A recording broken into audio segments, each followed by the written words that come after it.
안녕하세요. 책 읽어주는 편안한 하여서입니다. 정리를 하자면 이유정 씨와 최성태 씨는 부부였다가 이혼한 후 이유정 씨는 빅토르 씨와 최성태 씨는 루드밀다 씨와 재혼을 하셨네요. 그리고 빅토르 씨와 루드밀다 씨도 원래는 부부였는데 이혼하고 재혼한 거고요. 두 부부가 서로 상대방과 재혼한 셈이군요. 그리고 한 집에서 지금 같이 살고 있고요. 맞습니까? 펴낸 곳, 폴 앤니나, 김하율 지음, 어쩌다 가족. 입주를 축하드립니다. 새 아파트라 집이 좋군요. 조사관이 자기소개를 마친 후 사무적으로 인사를 건넸다. 우리는 어색하게 미소를 보였다. 그런데 모두 여기 사시는 겁니까? 네. 모두 같이 말입니까? 조사관이 재차 물었다. 그런 셈이죠. 남편이 말하고는 머쓱하게 웃었다. 나와 남편은 서로의 파트너에게 더 가깝게 붙어섰다. 그러니까 제가 이해가 안 가서 그러는데 조사관이 서류와 의리를 번갈아 보며 말을 이었다. 이렇게 부부고 손가락으로 나와 빅토르를 가리켰다. 또 이렇게 부부인 거죠? 이번엔 손가락이 남편과 루드밀다를 향했다. 네.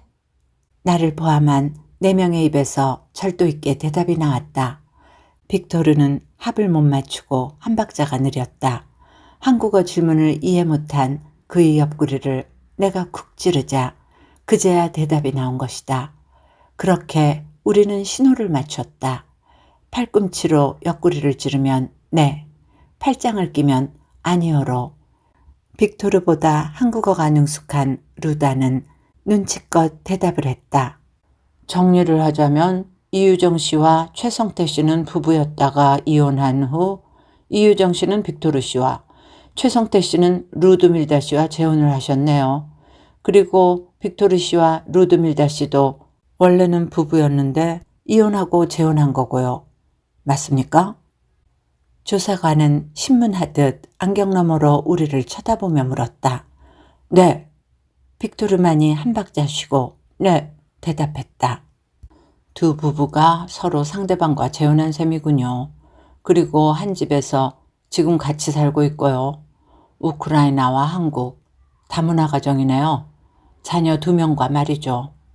조사관이 텔레비전을 넉넉히 보고 있는 6살 아나톨리와 3살 비카를 힐끔 쳐다보며 말했다. 강아지도 한 마리 있어요. 강아지보다는 노견에 가까운 빗살을 가리키며 내가 덧붙였다. 조사관은 마지못해 빗살을 한번 쳐다보곤 무슨 종이냐고 물었다. 레브라도 리트리버와 푸들이 교배에서 나온 두들이라는 종이에요.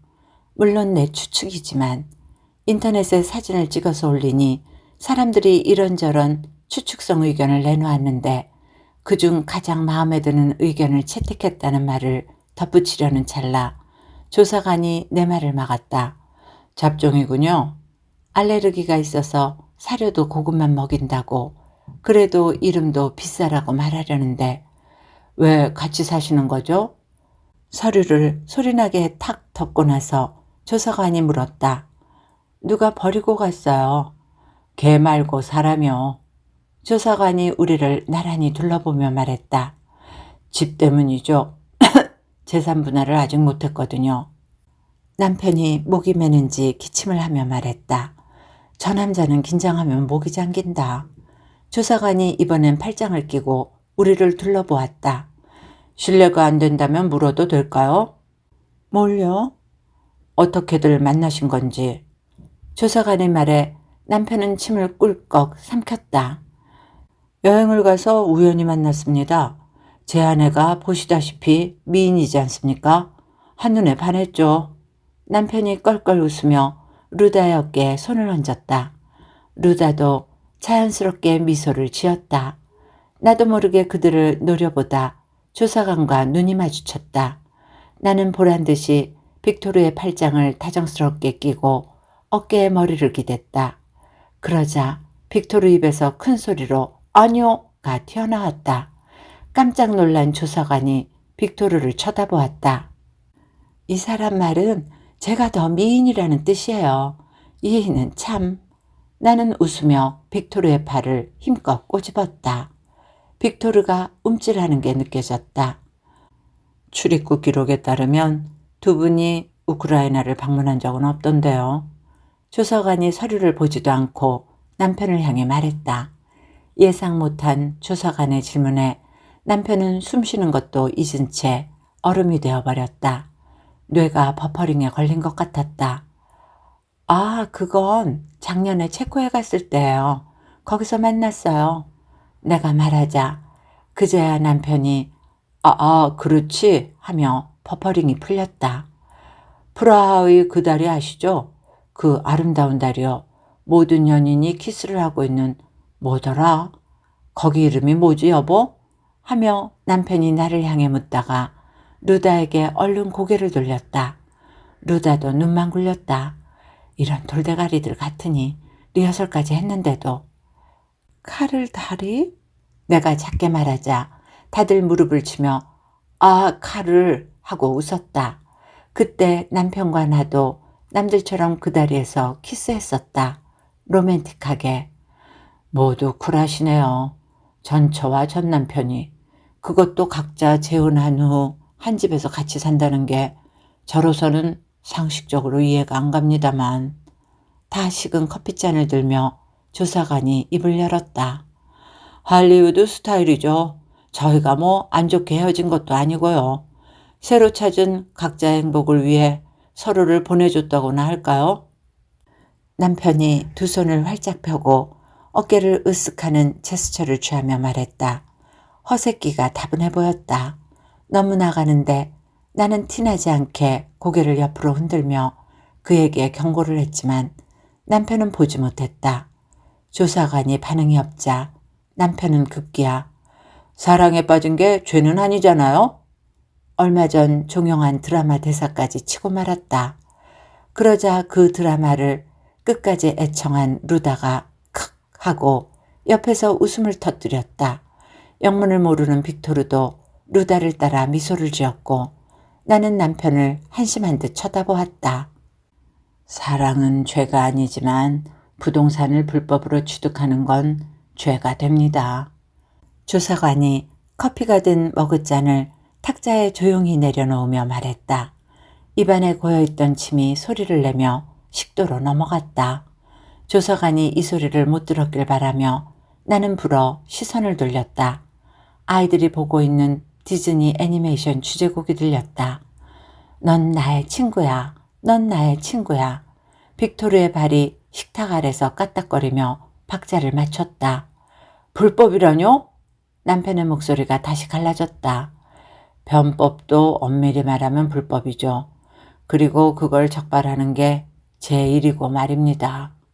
조사관이 의자에서 일어나 우리를 내려다보았다. 무심하지만 빈틈이 없어 보이는 눈빛이었다.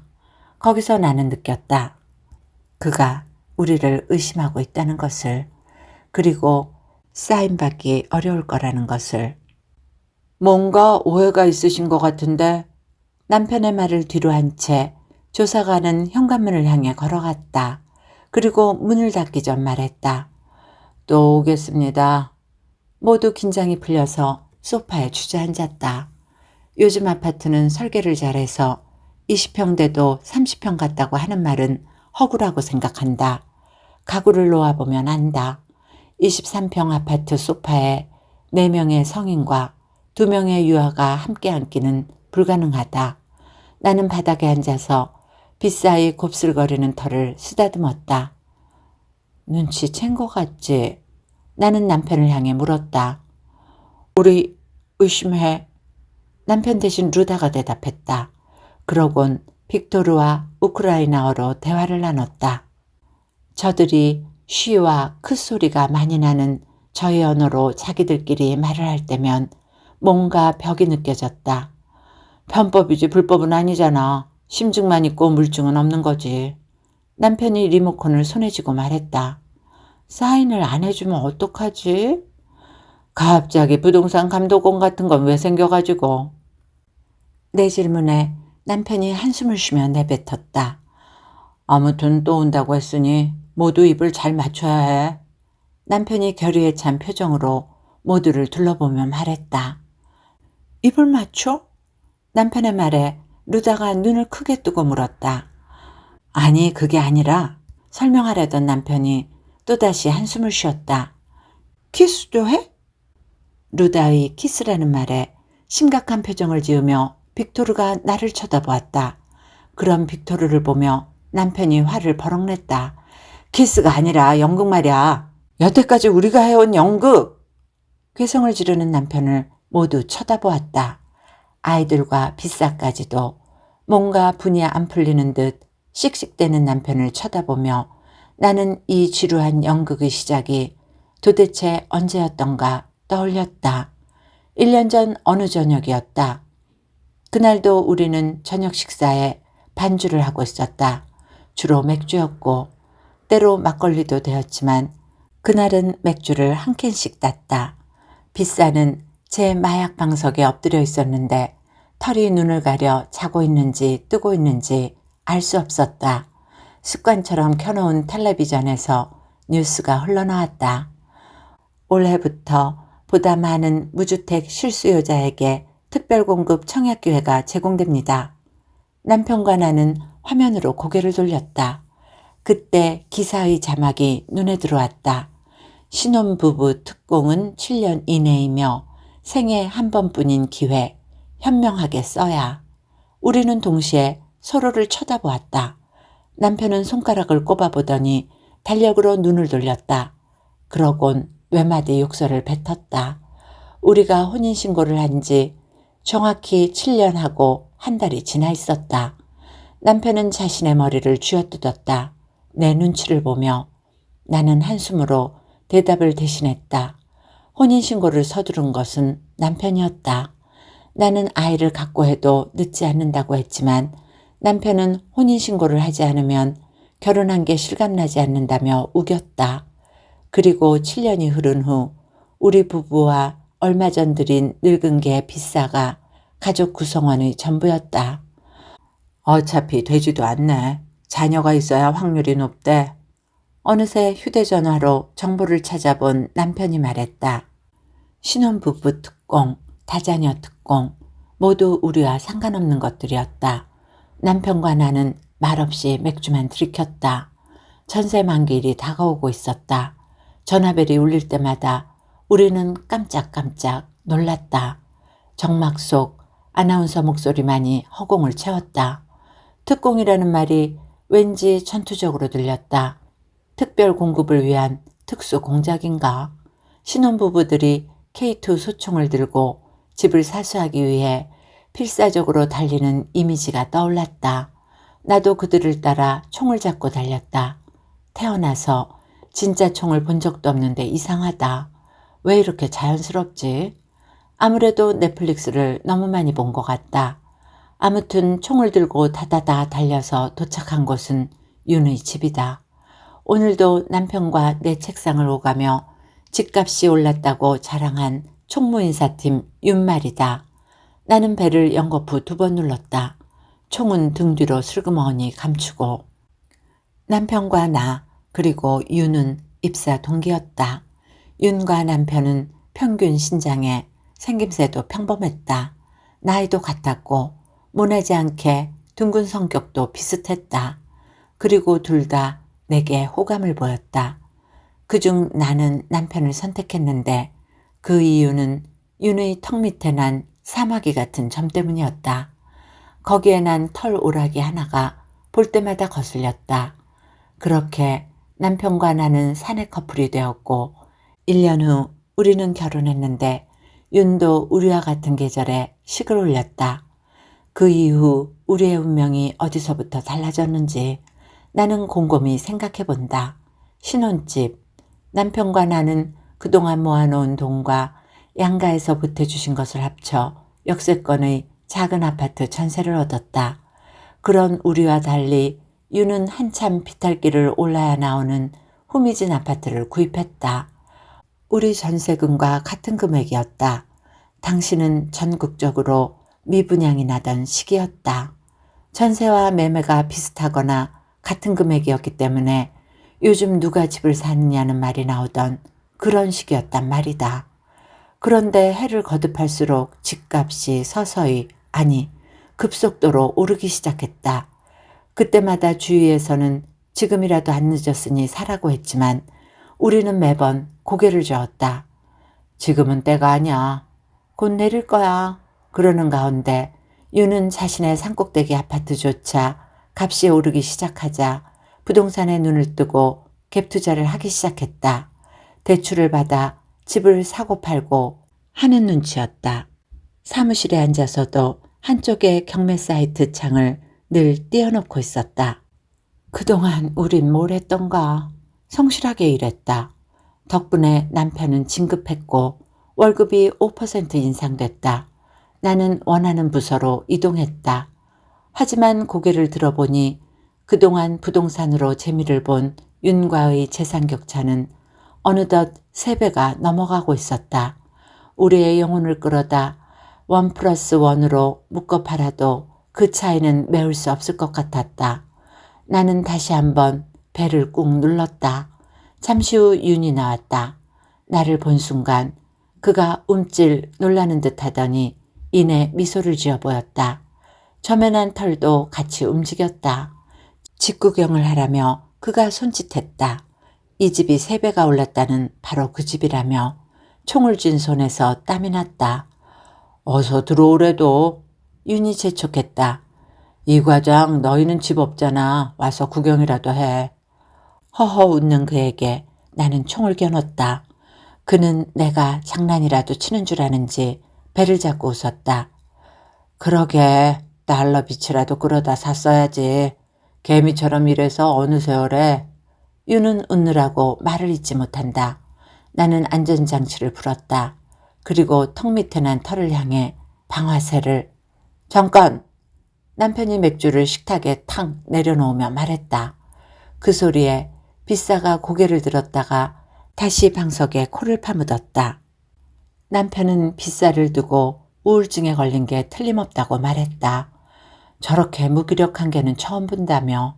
하긴 비싸는 먹고 싸는 일 외에는 방석에 엎드려 창밖이나 허공을 쳐다볼 뿐이다.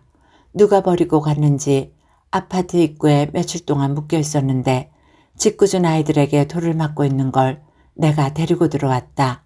남편은 무슨 병원비에 사료가 이렇게 비싸냐고 투덜거렸다. 왜 생애 한 번뿐이지? 남편이 고개를 갸웃하며 물었다. 뭐가? 신혼이 왜 생애 한 번뿐이냐고. 정색하고 묻는 남편의 뺨을 나는 손바닥으로 감쌌다. 그러자 남편이 내 손을 잡아내렸다. 남편의 물음은 우리의 신혼을 임의로 끝내버린 타인에 의한 적개심이 아니었다. 순수한 의문이었고 그 의문은 통통 튀어서 급기야 이상한 상상에까지 다 있었다. 만약에 말야 우리가 이혼하고 재혼을 하면 그것도 신혼이잖아. 남편이 몸을 앞으로 기울이며 말했다. 상식적으로 같은 사람끼리는 안 되겠지? 정부가 바보도 아니고. 나는 식탁 의자에 등을 기대며 대답했다. 그럼 다른 사람이랑 하면 되잖아. 이왕이면 애까지 있는 사람이면 더 좋겠네. 남편은 뭔가 깨달음을 얻은 것처럼 유레카를 외치듯 말을 받았다. 오, 신선한 아이디어군. 나는 남편의 캔에 내 캔을 부딪히며 말했다. 나는 내려놨던 총을 다시 장전하러 집어들었다. 그새 윤이 자기 집으로 들어가 버린 터였다. 다시 배를 막 누르려는 찰나 남편이 말을 이었다. 못할 거 없잖아? 나는 고개를 들어 남편의 얼굴을 보았다. 장난기를 지운 진지한 표정. 저 표정을 전에도 본 적 있다. 사내 연애 시절. 그때도 우린 이렇게 농담처럼 시작했다. 결혼? 못할 거 없잖아. 그런데 이혼 도장도 이렇게 찍게 될 줄은 정말 몰랐다. 남편이 리모컨을 들고 뉴스로 채널을 돌리자 아나톨리가 빽 소리를 질렀다. 남편은 한숨을 쉬고는 우리의 침실인 작은 방으로 들어가 버렸다. 남편이 자리를 뜨자 거구인 빅토르는 소파에 좀 더 편하게 자리를 잡고 자신의 아이들과 느긋하게 텔레비전을 시청했다. 루다는 그 옆에서 비카의 갈색 머리를 빗겨주고 있었다. 완벽한 가족의 모습 앞에서 나는 불청객의 마음이 되었다. 마치 저들은 이 집에서 아주 오랫동안 산 사람들 같다. 이 새 집에 입주한 지 한 달이고 심지어 한국에 온 지는 8개월 남짓 되었는데 원래 계획은 조사관의 사인을 받은 후 서류상 혼인한 것에 다시 서류상 이혼을 해서 원상태로 돌려놓는 것이었다. 그리고 손을 절레절레 흔들며 안 받으려 할 테지만 빅토르 가족에게 항공료 정도의 수고비를 챙겨주기로 남편과 나는 생각하고 있었다. 우리 집에 처음 들어올 당시 저들은 숙식을 제공해 주는 것만으로도 굉장히 고마워했으니까. 맘마 야블루코, 아나톨리가 루다에게 말했다. 루다는 일어나 주방으로 가다가 나를 향해 사과를 먹겠느냐고 물었다. 나는 예의 바른 손님처럼 고개를 저었다. 우리를 만나기 전 빅토르 가족은 사기 이민을 당하고 모텔을 전전하는 중이었다. 경찰에서는 기다려도 연락이 없었다. 루디는 그 당시 얘기를 할 때면 맥도널드의 제일 저렴한 세트 메뉴를 아이들에게 매일 먹였다며 눈물을 보였다. 그래서인지 원래 식성이 그런 건지 빅토르는 마트에만 가면 고기에 대한 무한한 사랑을 보였다. 한국 고기는 육질이 부드럽고 향긋하다고 했다. 실은 미국산 냉장육인데 그는 한국에 와서 5kg이 늘었다며 자신의 뱃살을 쓰다듬었다. 우리는 일주일치 양식을 대형 할인마트에 가서 구입했는데 주말이면 6명이 중소형 차에 차곡차곡 구겨 탔다. 빅토르는 카트에 고기를 종류별로 담았고 아나톨리는 총기류의 장난감을 하나 잡고는 사줄 때까지 울었다. 루다는 비카의 레이스 달린 옷을 매번 만지작거리다가 내려놓기를 반복했는데 그럴 때면 나는 결국 비싸의 신상 강아지 옷을 도로 꺼내고 비카의 옷을 카트에 담았다. 그리고 남편은 지갑을 열었다. 한 달 생활비가 2배로 늘었다. 그렇게 반년을 넘게 같이 살았다. 한국 생활에 적응할수록 빅토르는 욕심을 부렸다. 영주권을 획득하고 싶다는 것이었다. 사인을 받은 후 거처는 옮기겠지만 이혼은 좀 더 기다려달라고 했다. 이건 아니지 않나? 나와 남편은 갑작스러운 그의 요구에 머리를 갸웃했다.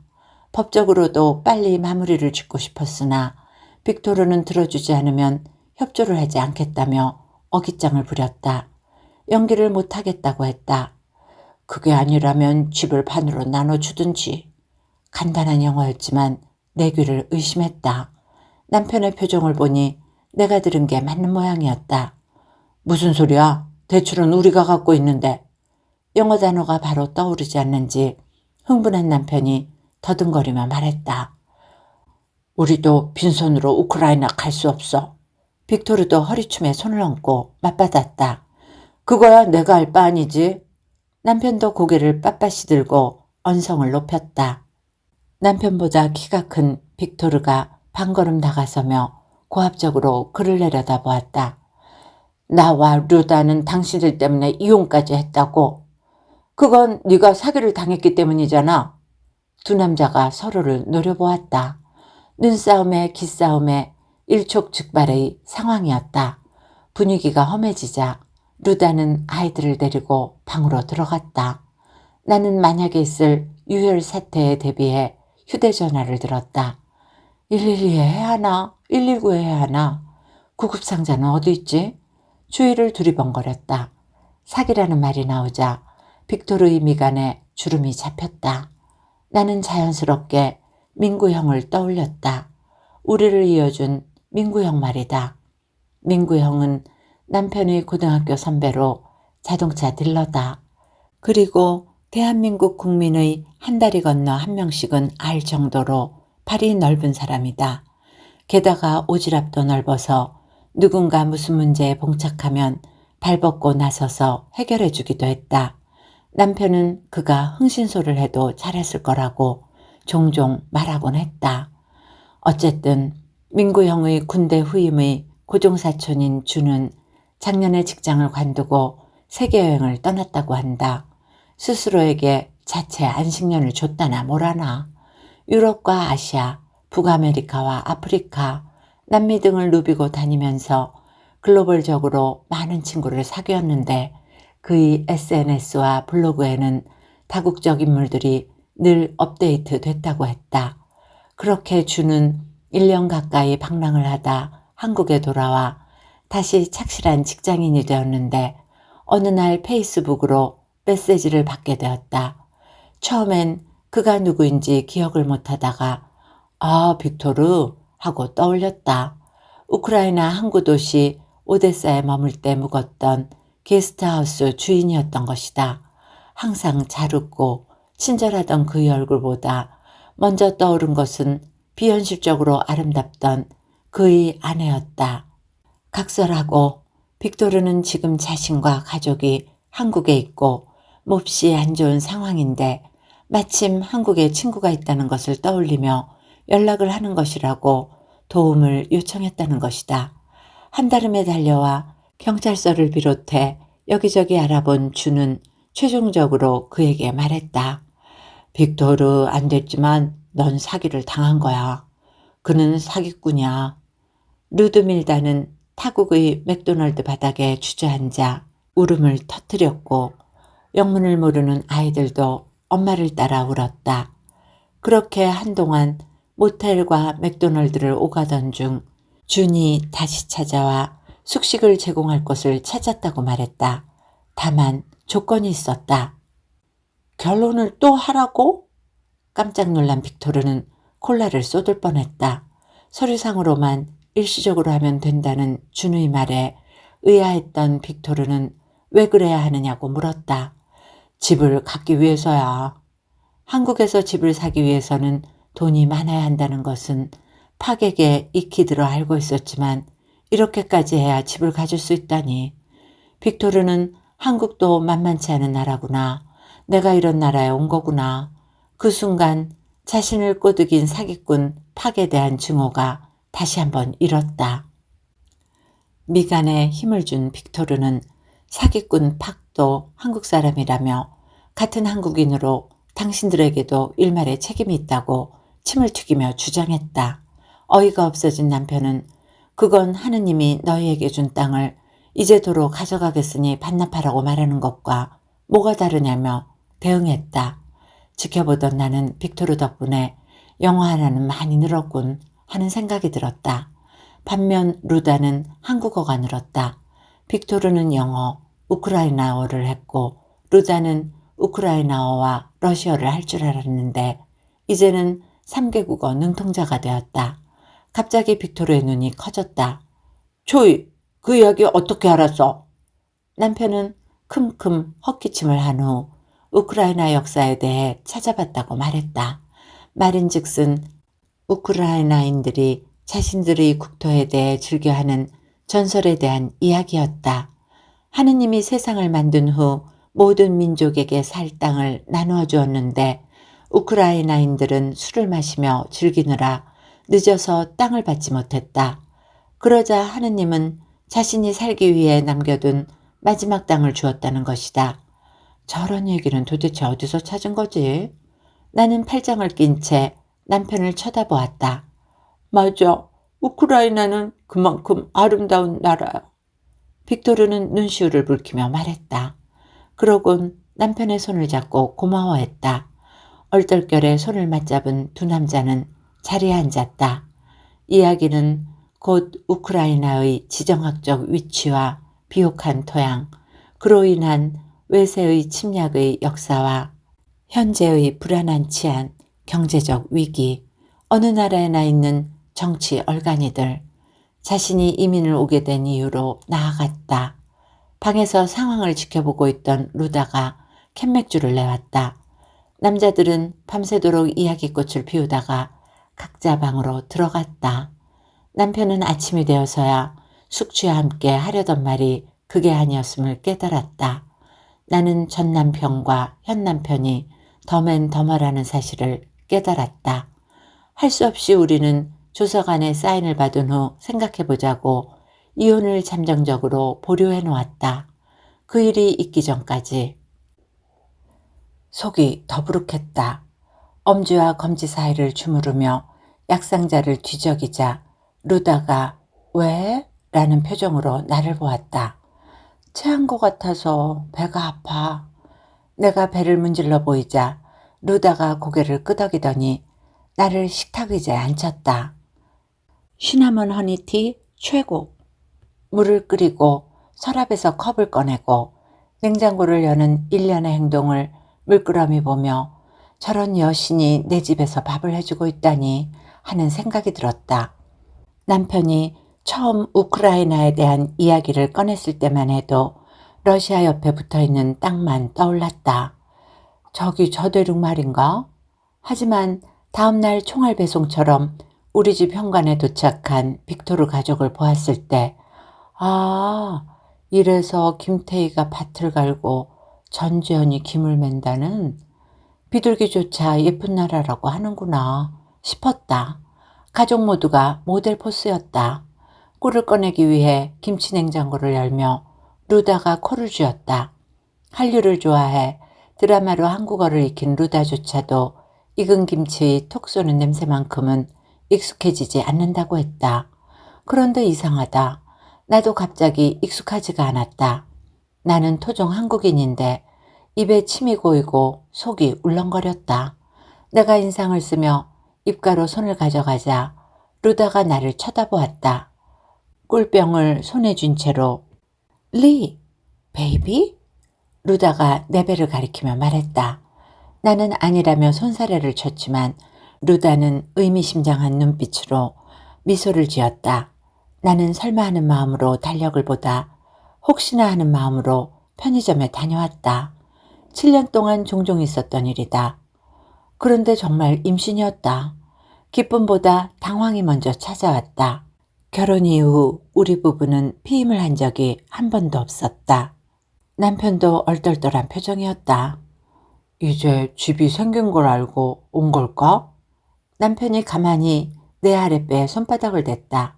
따스한 기운이 전해졌다. 앞으로 자신이 살 자국 내벽이 튼튼한지 두들기고 있는 태아가 연상됐다. 빅토르 부부는 손뼉을 치며 축하해 주었다. 루다는 나를 껴안으며 눈물을 글썽였고 정말 눈물이 많은 여자다. 빅토르도 한바구음을 지으며 말했다. 내가 갓파더가 되어줄게. 그 말에 남편과 나는 화들짝 놀랐다. 그가 서류상의 내 남편이라는 것을 우리는 잊고 있었다. 혼인 중의 자로 추정되어 이 아이는 법적으로 빅토르의 자식이다. 이대로라면 대부가 아닌 정말로 부가 되게 생긴 것이다. 축제의 시간은 짧았다. 아이가 나오기 전까지 무슨 일이 있어도 이혼해야 한다. 우리 부부는 전투적인 눈빛으로 우크라이나 부부를 쳐다보았다. 루다는 밀가루 반죽을 하고 비트를 갈았다. 이상하게 우크라이나 음식만 먹혔다. 다른 건 넘길 수가 없었다. 나를 위해 루다는 매일 꿀 케이크인 메도빅과 보르시 수프를 만들었다. 향기로운 음식 냄새 사이로 남자들의 고성이 끼어들었다. 이혼해야 한다. 지금은 못한다. 그러면 집을 나눠주든가. 말도 안 되는 소리 하지 마라. 어차피 지금 집 팔지도 못한다. 한국에 살게 해달라. 그건 내 사정이 아니다. 그럼 어쩌란 말이냐. 그냥 우크라이나로 돌아가라. 그건 우리 가족에게 굶어 죽으라는 말이나 똑같다. 나도 살고 보자. 참 정도 없다. 이게 정으로 될 문제냐? 끝날 것 같지 않은 대화가 지루하게 이어졌다. 루다는 요리를 하며 캄다운 캄다운 흥얼거리듯 말했다. 남자들에게 하는 말인지 아이들에게 하는 말인지 아니면 본인을 위한 말인지 알 수 없었다. 그러다 아나톨리가 리모컨을 눌렀다. 화면에 초록색 잔디밭이 깔렸다. 순간 고요가 찾아왔다. 두 남자는 멋쩍게 화면을 흘끔거렸다. 루다가 얼른 남자들의 손에 캔맥주 하나씩을 쥐어주자 둘은 할 수 없다는 듯이 자리에 앉았다. 축구가 시작되자 빅토르와 남편은 소파에 나란히 앉아 맥주를 마셨다. 잠시 휴전, 심지어 같이 웃기도 한다. 다시 일시적인 변화가 찾아왔다. 아나톨리는 새로 산 장난감 총이 마음에 드는지 아무데나 겨누며 피웅피웅 소리를 냈고 비카는 소파를 오르락내리락하며 뭐라고 짹짹거렸다. 루다는 오븐에 케이크를 넣고 국자로 수프의 간을 보았다. 새콤하면서도 얼큰한 보르시 냄새가 풍겨왔다. 이제 저 주방은 더 이상 우리의 것이 아니다. 나는 이 집의 안주인 자리를 루다에게 내준 지 오래였다. 가전의 위치가 바뀌었고 뭐 하나 찾으려면 서랍을 다 열어야 한다. 나는 침대에 누워있다가 화장실을 들락거리다 지쳐 식탁 의자에 앉았다. 비싸는 변을 보려 하는지 킁킁 냄새를 맡으며 돌아다녔다. 온종일 엎드려만 있던 개는 어디 가고 요즘엔 관절이 걱정될 만큼 미친 듯이 뛰어다닌다. 비카가 주인이 자리를 비운 방석에 올라가 앉았다. 전에도 비싸의 개 유모차에 타겠다고 울고불고 법석을 부린 적이 있었다. 그때도 비카와 비싸는 신경전을 벌였다. 비카는 마치 제자리인 양 마약 방석에 드러누웠다. 나는 속으로 얘야 거기 털투성이야 내려오라고 말한다. 소리내어 말하기엔 기운이 없고 우크라이나어도 모른다. 자신의 자리를 뺏긴 비싸가 어느새 돌아와 으르렁거렸다. 나는 루다에게 말하기 위해 고개를 돌렸는데 갑자기 뒤에서 멍! 크게 짖는 소리와 함께 비카의 비명에 가까운 울음소리가 들렸다. 비싸가 비카의 팔을 문 것이다. 이를 본 빅토르는 벌떡 일어나 비싸를 걷어찼고 남편은 반사적으로 빅토르의 멱살을 잡았는데 그때 텔레비전에서 환호성이 터졌다. 어느 팀에서 골을 넣었는지 멱살을 잡은 쪽도 잡힌 쪽도 화면으로 시선을 돌렸다. 그런데다가 루다는 울음소리를 듣고 국자 든 손으로 비카에게 달려가다 식탁 의자에 다리가 걸려 넘어졌고 그 와중에 아나톨리는 소파 위에 올라가 비싸를 향해 다다다다 총을 난사했다. 나는 구석에 처박혀 깨갱 소리도 못 내고 숨이 넘어가고 있는 나에게를 향해 가다 다시 구역질이 올라와 입을 손으로 막았는데 그 순간 초인종이 울렸다. 나는 벽면에 걸린 모니터로 가서 안내 버튼을 눌렀다. 방문자의 얼굴이 떠올랐다. 잠깐! 조용! 내 외침에 모두가 입을 다물었다. 울던 비카까지 뚝 울음을 그쳤다. 조사관이야. 일요일에? 난장판 속에서 모두 눈을 마주쳤다. 불시 방문인가 봐. 배우들은 모두 신속히 자기 자리로 돌아갔다. 남편들은 서로의 멱살을 놓았고 루다는 비카를 안아들었으며 뛰어다니던 아나톨리는 말을 안 듣다가 제 아빠에게 머리를 한 대 얻어맞고 울음을 터뜨렸다. 그러자 비카도 멈췄던 울음을 더 크게 터뜨렸고 비싸도 이에 질세라 자기도 좀 봐달라며 하울링을 했다. 텔레비전에서는 승부차기가 시작되며 어느 나라 국가인지 알 수 없는 응원가가 울렸다. 이 와중에 문은 열렸고 조사관이 들어왔다. 근처에 볼 일이 있어서. 조사관의 목소리는 곧 난장판 속에 묻혔다. 그는 내게 봉투 하나를 내밀었는데 빈손으로 오기 뭐했는지 도넛이 들어있었다. 재래시장에서 막 튀긴 듯한 따뜻한 도넛에서 오래된 기름 냄새가 났다. 냄새는 곧 콧 속으로 들어가 내 비위를 툭 건드리고 말았다. 그러고는 참고 자시고 할 새도 없이 나는 결국 조사관의 바지에 토하고 말았다. 모두가 조사관의 바지로 시선을 모았다. 시큼한 냄새가 올라왔다. 조사관도 토사물에 젖은 자신의 다리를 내려다보았다. 그리고 나를 향해, 아니 우리를 향해 말했다. 이렇게까지 해야 합니까? 그건 내가 하고 싶은 말이었다. 정말 이렇게까지 해야 하나? 이야기는 이렇게 끝을 맺습니다. 실패한 정부의 주거 정책에 의해 어쩌다 가족이 된 사람들, 조금은 과장스럽기는 해도 그럴 수도 있었겠다는 마음이 드는 건 저뿐일까요? 제대로 검증도 안 된 어설픈 정책으로 국민들을 희생양으로 삼는 짓은 정말 해서는 안 될 나쁜 짓이라 생각됩니다. 좋은 시간이 되셨기를 바라며 오늘도 행복하세요.